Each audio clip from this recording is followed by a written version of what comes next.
우리 좌우로 인사합시다. 당신은 승리자입니다. 믿으시기를 축원합니다.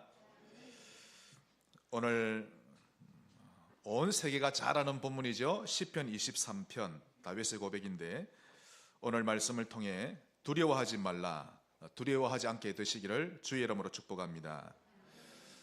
참 저는요 간간히 이런 생각을 합니다. 한 번씩 차를 몰고 쭉 나가면, 특히 연말이면 얼마나 사람들이 많이 지나갑니까? 밖을 나가보면 정말 사람들이 많은데, 어떤 때는 제가 차를 세워놓고 가만히 사람들을 봅니다. 무슨 걸음일까? 그게 저의 취미인지는 모르겠습니다만은, 저 혼자도 생각합니다. 누굴 만나러 가는 사람, 일하러 가는 사람, 또 잠시 바람을 쐬러 마실 나온 사람 등등 제각각이죠. 아파트에도 보면요, 참 아파트에 봐도 얼마나 많은 세대가 들어 삽니까?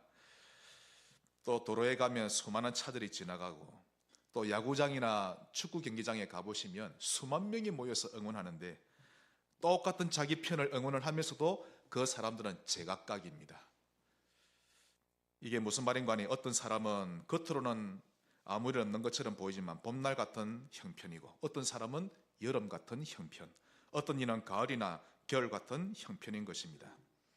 그때 가난한 사람은 돈 많은 사람을 보면서 저 사람은 나보다 더 행복하겠지라고 부러워하고, 공부 못하는 학생은 공부 잘하는 학생들 보면서 쟤는 나보다 더 행복하겠지라며 부러워하는데, 그러면서 자기 신세를 못마땅해 하고 또 부정적으로 해석해 버립니다.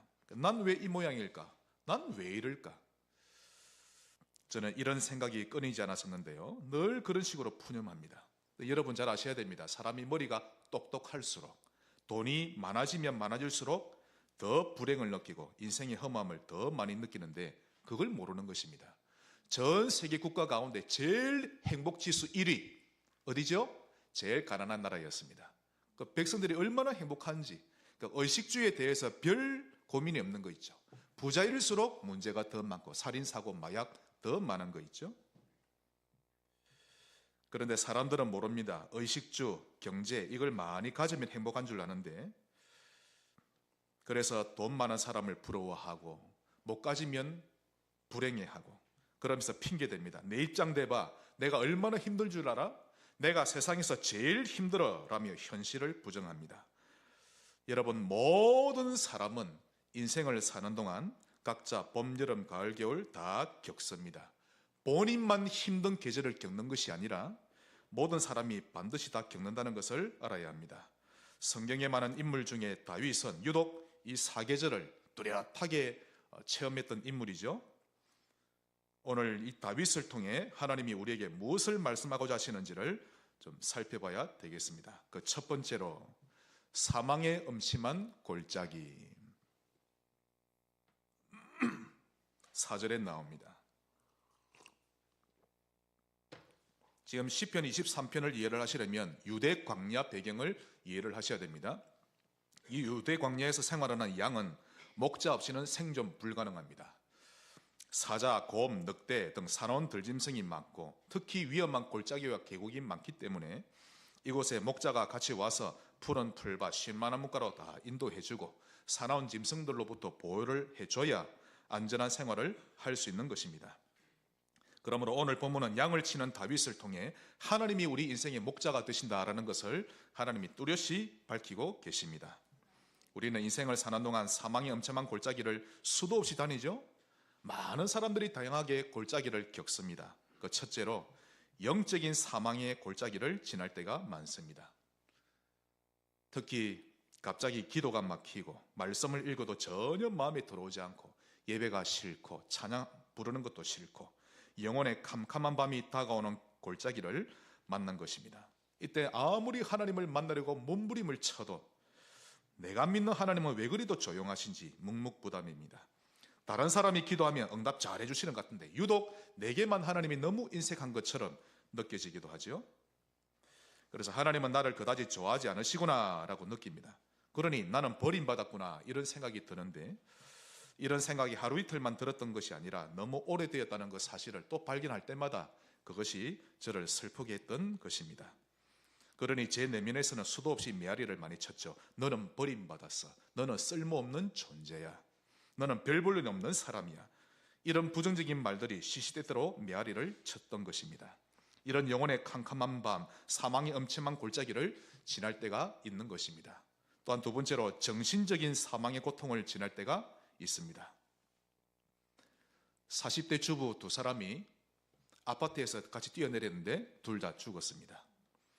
그 두 사람은 친구 사이로 둘 다 우울증을 앓고 있었는데 어느 날 둘이 한 방에 모여서 작심하고 같이 뛰어내린 것입니다. 그 뛰어내릴 때 안방에는 큰 아들이 있었는데 고3인데요. 엄마는 그런 아들을 둔 채 자살을 선택한 것입니다. 얼마나 마음이 좌절과 절망이 밀려왔는지, 얼마나 힘들었으면 그렇게 했겠습니까? 마음의 고통은 육체의 고통과는 비할 바 없이 더 큰 것이죠. 육체의 고통은 눈에 보이지만 마음의 고통은 눈에 보이지 않고 대부분 혼자 끙끙 앓다가 거기서 벗어나 보려고 몸부림을 치는데, 그래서 너무 고통스러운 것입니다. 그래서 사람의 마음속에 염려, 근심, 불안, 초조, 절망, 좌절, 두려움 이런 게 밀려올 때는 진실로 사망의 엄청난 골짜기를 지나게 되는 것입니다. 거기서 벗어나 보려고 아무리 몸부림을 쳐도 여러분 그게 안 됩니다. 육체의 고통은 잠시 약을 먹든지 의사의 도움을 받으면 잠시라도 효과를 보는데, 이 마음과 정신의 고통은요, 그 무엇으로도 해결이 안 됩니다. 또 세 번째로 육체적인 사망의 고통, 이 골짜기를 지날 때가 있습니다. 예를 들면 아직 나이가 어리고 젊은 청춘인데 중암병에 걸렸다는 통보를 받기도 합니다. 당신은 암이요 6개월밖에 살지 못합니다. 당신은 간암이요 폐암이요 위암이요 췌장암이요 이렇게 통보를 받게 되는데요. 이러면 허탈감이 있다고 합니다. 한 20년 전입니다. 제가 많이 무너져 가지고 그때 병원에 갔더니 저에게 당뇨병이라는 진단을 내린 거 있죠. 갑자기 허탈감이 확 오는 거 있죠. 당뇨는 아직 불치의 병이라고도 하는데 지금은 완전히 제 당뇨 다 나았습니다. 하나님 은혜죠. 은혜를 지속적으로 받으니 하나님이 고쳐주신 겁니다. 그러니까 그냥 병이 찾아오면 허탈감이 있다고 합니다. 아니 나보다 못된 놈들도 건강하게 사는데, 심지어 저 길거리에 길에서 자는 노숙자나 거지들도 건강한데 왜 나만 이랬는가? 왜 나만 이런 병이 왔는가? 이런 억울한 생각이 들어서 더 슬프기도 하고 좌절되기도 하는 것입니다. 또 태어날 때부터 장애를 가지고 태어났거나 또 사고를 통해 장애를 가졌을 때도 사망의 골짜기를 지나게 되고, 다른 사람에게는 없는 고질병을 가지고 있을 때도 나만의 사망의 엄청난 골짜기를 지나게 되는데, 이런 골짜기를 겪어보지 않고서는 그 심정을 이해할 수 없는 것입니다. 또 이러다 보면 생활에 사망의 골짜기를 지나기도 합니다. 직장을 잃었을 때 사망의 골짜기를 지나기도 하고, 가정에 염려와 근심거리 생겼을 때, 부부간의 사이가 안 좋을 때 힘들어지고 죽고 싶은 골짜기를 지나기도 합니다. 사업이 무너지고 금전적으로 심각한 어려움에 빠졌을 때 엄청난 골짜기를 지나기도 하죠. 오늘 본문에 보시면 아직 어른도 채 되기도 전인데 아직 청소년, 청년인 이 다윗이 사울 왕에게 쫓겨 10년 동안 사망의 엄청난 골짜기를 겪었던 이 다윗입니다. 그가 또 말하기를 시편 18편 4절 5절에 사망의 줄이 나를 얽고 불의의 창수가 나를 두렵게 하였으며 소홀의 줄이 나를 두르고 사망의 올무가 내게 이르렀도다. 예레미야도 사망의 골짜기를 겪었던 증인입니다. 예레미야가 1장 20절 여호와여 보시옵소서 내가 환난을 당하여 나의 애를 다 태우고 나의 마음이 상하오니 나의 반역이 심히 크미니이다. 밖에서는 칼이 내 아들을 빼앗아가고 집안에서는 죽음 같은 것까지 있나이다. 이렇게 생활에서도 이런저런 힘든 골짜기를 지나기도 하는 것입니다. 모든 사람이 봄, 여름, 가을, 겨울을 다 겪습니다. 나만 겪는 것이 아닌 것입니다. 심지어는 내가 복음 전에 전도했는데 이 사람이 또다시 옛날로 돌아가 버리면 마음의 골짜기가 팍 찾아오죠. 그게 정상입니다. 모든 사람은 골짜기를 겪는 것입니다. 큰 두 번째로 두려움에 떠는 인간입니다.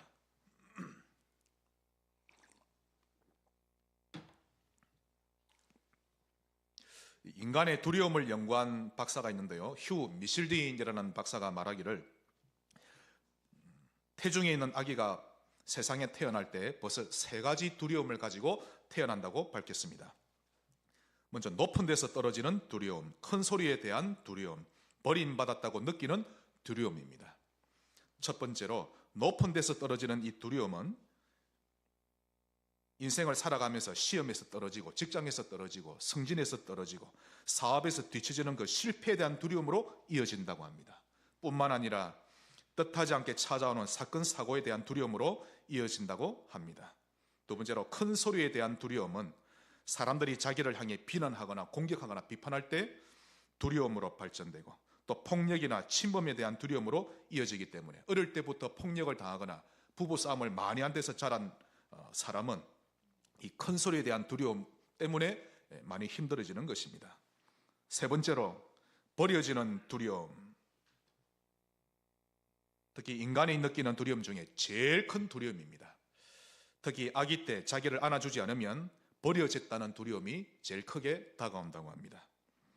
이것은 나중에 고독과 불안이 주는 두려움으로 연결되고, 세상에 나 혼자 남았구나, 홀로 남았다는 두려움, 헤어짐의 두려움, 미래에 대한 두려움, 죽음의 두려움, 죽어도 홀로 쓸쓸히 죽게 된다는 두려움, 이런 것들로 연결되는데, 결국 아기 때부터 가졌던 이런 기본적인 두려움이 평생 계속된다는 것입니다.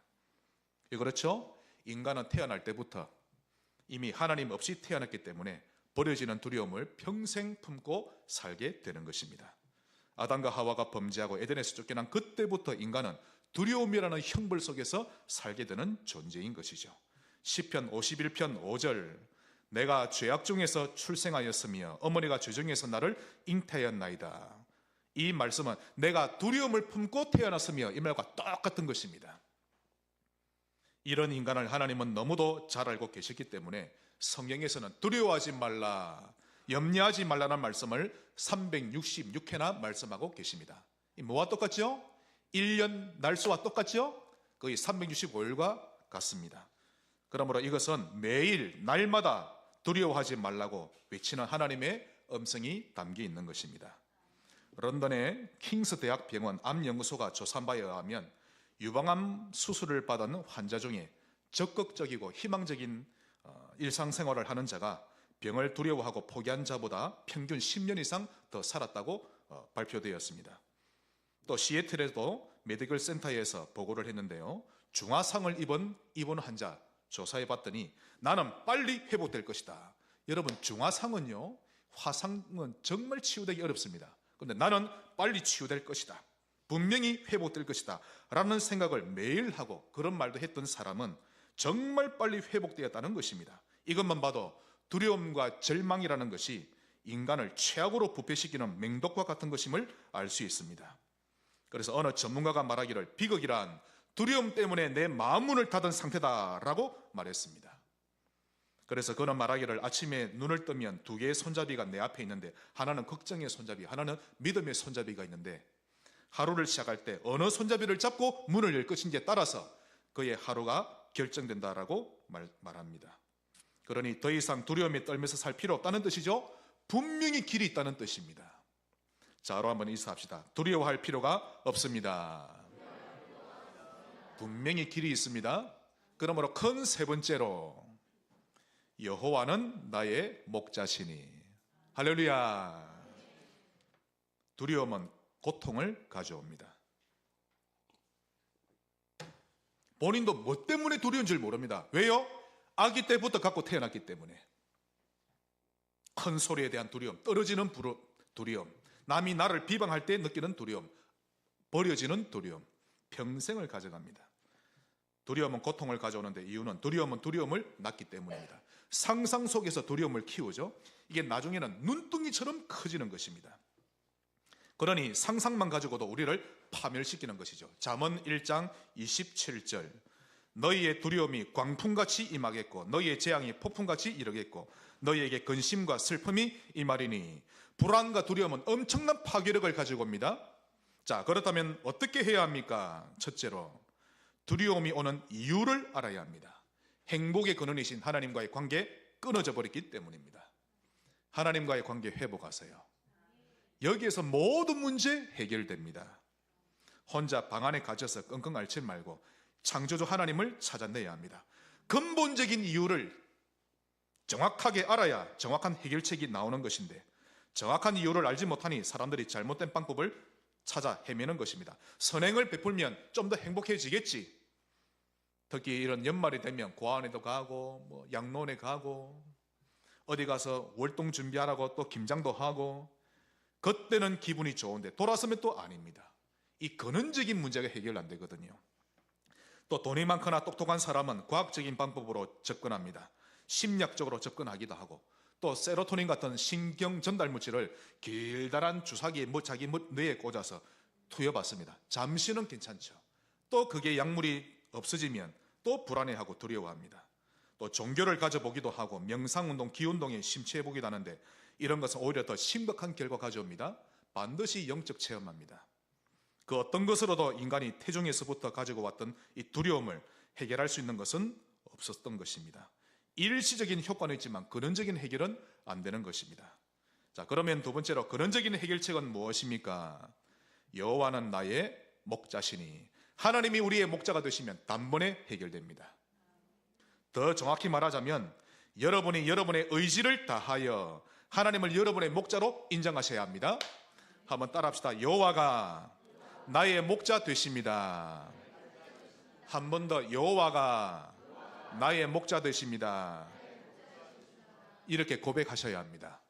여호와라는 뜻은 하나님의 이름인데 스스로 계신 분이라는 뜻도 있고 두 번째로 구원의 하나님이라는 뜻도 있습니다. 즉 여호와는 구원자 예수라는 이름과 똑같은 것이죠. 그래서 여호와 하나님을 불러도 악한 영은 결박되는 것입니다. 여호와는 나의 목자시니, 그래서 이 고백은 예수 그리스도가 나의 목자시며 나의 주인이십니다 라는 고백과 똑같은 것입니다. 한번 따라합시다. 여호와는 나의 목자시니, 이 말은 예수는 나의 그리스도시요 나의 주인이십니다 라는 말과 같은 것입니다.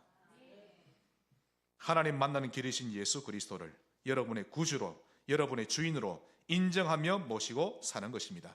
이 길 외에는 다른 길이 없습니다. 프랑스의 철학자였던 파스칼이 말하기를 모든 인간의 마음속에는 공간이 있는데 그 공간은 무엇으로도 채워지지 않는다. 돈으로도 명예로도 이성으로도 채워지지 않고 오직 인간을 창조하신 하나님에 의해서만 채워줄 수 있다라고 말했는데 파스칼처럼 이런 결론 나야 합니다. 그래서 나는 하나님이 아니고서는 내 가슴을 채울 수가 없다. 결론 나시기 바랍니다. 그래야 올바른 출발을 할 수 있는 것입니다. 그러므로 두려움이 밀려올 때 그 두려움만 보고 있지 말고 나와 함께 계시는 그리스도를 바라봐야 하는 것입니다. 그리스도께서 다 이루셨습니다. 주님이 말씀하시기를 요한복음 14장 27절 평안을 너희에게 끼치노니 곧 나의 평안을 너희에게 주노라. 내가 너희에게 주는 것은 세상이 주는 것과 같지 아니하니라. 너희는 마음에 근심하지도 말고 두려워하지도 말라. 자, 평안을 너희에게 끼치노니 누구의 평안이죠? 나의 평안을 너희에게 주노라. 예수님의 평안입니다. 예수님을 여러분 영혼의 주인으로 모셔드리시길 바랍니다. 평안을 선물로 주실 겁니다. 그래서 본문 오늘 4절을 보시면 내가 사망의 음침한 골짜기로 다닐지라도 해를 두려워하지 않을 것은 주께서 나와 함께 하심이라. 주의 지팡이와 막대기가 나를 안위하시나이다. 누가 뭐라 해도 주님은 여러분과 함께 하십니다. 함께 하시되 주의 지팡이와 막대기로 여러분을 지키십니다.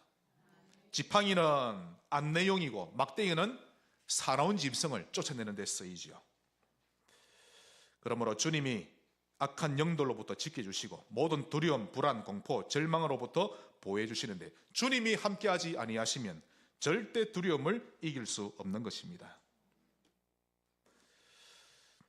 우리가 인간 세계에서도 함께한다는 것은 참으로 굉장한 역할을 하죠. 산길을 혼자 가면 두렵습니다. 그러나 둘이서 가면 훨씬 덜한 것입니다. 큰 집에서 혼자 자면 두려운데 다른 사람과 같이 자면 두렵지가 않죠. 그러나 이런 것은 인간적인 부분에만 불과한 것인데 만일 영적 귀신이 도적이 찾아왔을 때는요, 내 옆에 천인이 만인이 같이 있어도 소용없습니다. 아무런 도움이 안 되죠. 그들의 눈에는 안 보이는데 내 눈에만 귀신이 보입니다.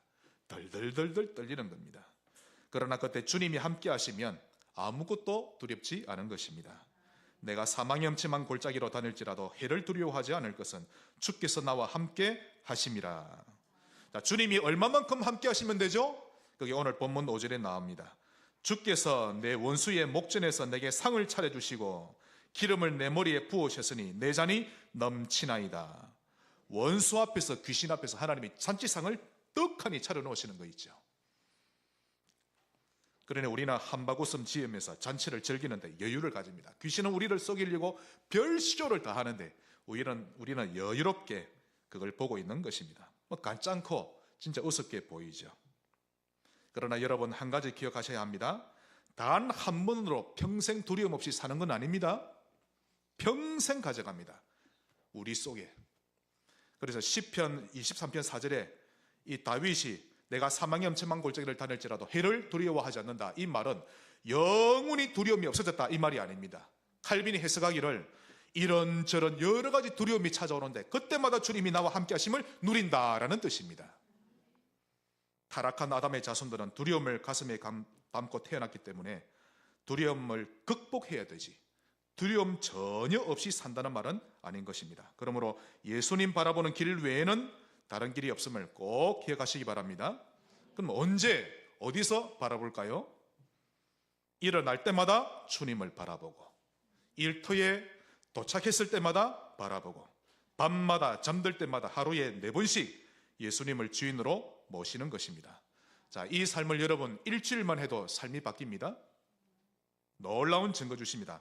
3주간을 하면 인생의 역전 일어납니다. 베스트셀러죠. 습관의 힘이라는 책이 있는데 잭 하지라는 사람이 썼습니다. 이 책에 보면 사람이 하나의 습관을 바꾸는데 평균 21일이 걸린다고 합니다. 네, 우리는 이 4가지 포타임이죠. 일어나서, 낮에, 또 저녁에 집에 가서, 잠들 때, 이 포타임을 일상의 습관으로 딱 들이면, 자, 좋은 습관을 하나 들이면 또 좋은 습관 생깁니다. 신기합니다. 그래서 좋은 습관 하나가 사람을 멋쟁이로 만들어가죠. 그러나 나쁜 습관을 하나 딱 내게 허용하면 이게 또 다른 나쁜 습관을 만들어내는데 사람을 못난이로 만들어내는 것입니다. 여러분이 주님을 바라볼 때 이렇게 기도하지 마십시오. 나는 너무 두렵습니다. 어떻게 하면 좋아요? 이런 말은 가능하면 안 하는 게 좋습니다. 왜냐하면 더 두려움이 밀려오니까. 그때 주님을 찬양하고 높이 드리셔야 합니다. 주님을 찬양합니다. 주님을 높이 드립니다. 하나님이 영광을 받으시고 마음의 천국이 임하는 것이죠. 또한 감사하시기 바랍니다. 감사 제목을 딱 적어보는 겁니다. 하나님, 나를 여자로 태어나게 하심을 감사합니다. 성격이 급하게 태어나게 되어 감사합니다. 문제를 주심을 감사합니다. 감사 제목 적어보세요. 감사는 천국 용어인데 여러분의 내면 속에 천국이 임할 것입니다. 두려움을 정복하시기를 바랍니다. 말씀의 결론을 맺겠습니다. 결국 여러분이 겪고 있는 이 골짜기가 여러분과 똑같은 골짜기를 겪는 사람들을 살려내는 구조선 역할을 해야만 완전히 빠져나옵니다. 골짜기를 구조선으로 사용하지 못하면 사용할 때까지 늘 사망의 엄청난 골짜기 속에서 헤매고 있게 되겠죠. 구조선을 사용하면 비로소 감사가 나오고 진정한 자유와 기쁨이 흘러나오는 것입니다. 그때는 머릿속에 엔돌핀, 다이돌핀, 붐수를 뿜듯이 쏟아져 나오는 것입니다. 그러면서 큰 두 번째로 그 방법입니다. 점점 더 시스템 가지시길 바랍니다.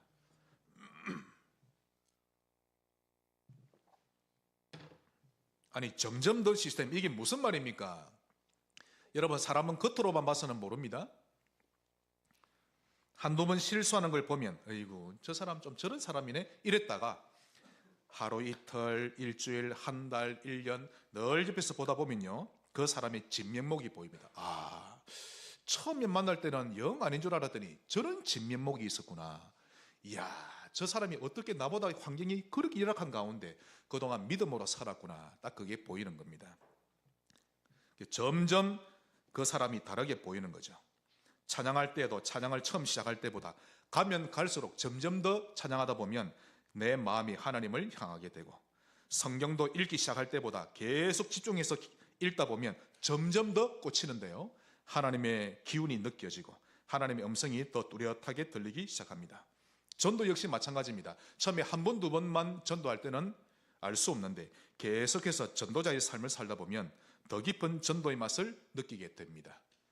그리고 점점 더 깊은 사역이 되고 더 하나님의 사랑과 은혜가 발견되는 것입니다. 그러나 제일 체험하기 좋은 것은 기도입니다.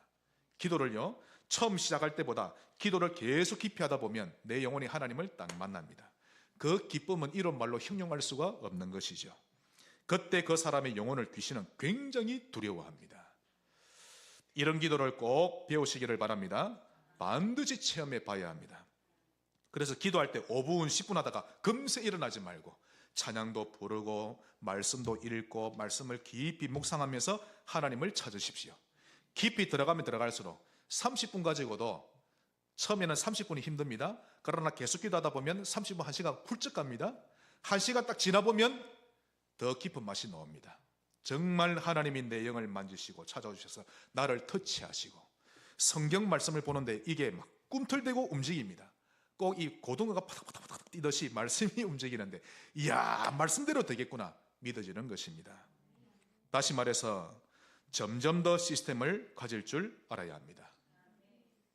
이런 체험이 타락한 우리 자아를 이기게 만들어주고 나의 한계를 넘어서게 만들어주는 것입니다. 그러므로 사단은 이런 시스템을 가지는 것을 굉장히 회방하죠. 그래서 예수님이 광야에서 40일 기도하실 때 점점 시스템을 완전히 누린 겁니다. 그러니 사단이 예수님의 이 시스템을 깨려고 다가와서 돌로 떡 만들어 먹으라 라고 유혹했던 것입니다. 점점 더 시스템은 합숙훈련의 비밀입니다. 평소에는 생업에 쫓기다 보니 깊이 기도할 일도 시간이 별로 없고 뭔가 하나님 좀 만나고 또 전도하려고 해도 시간이 잘 안 되었는데 한 3박 4일간 합숙훈련에 참여할 때 모든 생각 접어두고 복음에 올인하니 나중에는요 4일쯤 되면 완전히 예수만 딱 남죠. 자, 이 합숙훈련을 우리 일상 속에 가져오는 것입니다. 그게 성지 포타임입니다. 일어나서 또 하나님 바라보고 또 믿음이 식어질라 하면 또 현장에 도착하면 하나님 바라보고 또 저녁에 집에 와서 하나님 바라보고 잠들면서 하나님 바라보고. 자로 인사합시다. 토요일은 일찍 잠듭시다. 주의 마음으로 부탁드립니다. 토요일은 일찍 잠드세요. 여러분이 하나님의 백성이 맞다면. 왜냐하면 그 다음날 예배 드려야 하니까. 내 목에 칼이 들어와도 예배에 승리할 것이다. 하나님이 그 중심 보고 응답하십니다. 그러니 합숙훈련 시스템을 일상생활 속으로 딱 가지고 오는 겁니다. 기도가 깊이 안 되는 분은 이렇게 하루 4번씩 짧게라도 1분씩이라도 일어나서 하나님 바라보고 또 때마다 하나님 바라보는 겁니다. 그때마다 하나님을 찬양합니다. 내 인생이 하나님께 영광이 되기를 원합니다. 나를 통해 하나님의 영광을 받으시옵소서. 그러다 보면 믿음 생기거든요. 점점점 하나님을 만나는 시간이 많아지는 것입니다. 예수님을 여러분의 목자로 삼으시고 두려워하지 마시기를 주 예수 이름으로 축원합니다. 하나님께 감사드립니다. 목자 되신 예수님을 우리의 주인으로 영접합니다. 오셔서 우리를 다스리시고 인도하시고 역사하여 주옵소서. 예수님 이름으로 기도합니다. 아멘.